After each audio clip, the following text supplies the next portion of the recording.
বিষ্ণু ইসা ইসলাম বলেন সালাসাতুন লাহুম আজরান, 3 শ্রেণীর ব্যক্তি আছে যাদেরকে আল্লাহ যে কোনো কাজ করলে ডাবল রিওয়ার্ড দিবে, ডাবল। আপনি নামাজ পড়লে যাওয়া সওয়াব, এক করলে দ্বিগুণ সওয়াব। এর মধ্যে এক শ্রেণীর হচ্ছে ওয়াল আবদুল মামলুক ইদা আদ্দা হাক্কাল্লাহ ওয়া হাক্কা মাওয়ালিহ, ওই দাস যে তার আল্লাহর ইবাদত করে, আল্লাহর হকও পালন করে আর তার মনিবের হকও পালন করে।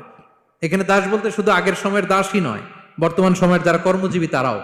কোন কর্মজীবী সে যদি আল্লাহর বিধান, আল্লাহর হক আদায় করে, পাশাপাশি যার আন্ডারে সে কাজ করে তার হকও আদায় করে, বিষ্ণু ইসা ইসলাম বলেন সব কাজে তার প্রতিদান হবে ডবল ডবল। পড়েন আল্লাহু আকবার। তাহলে শ্রমিকের দায়িত্ব হচ্ছে কোম্পানিকে যে সার্ভিস তার দেওয়া এটা পূর্ণাঙ্গ রূপে দিতে হবে।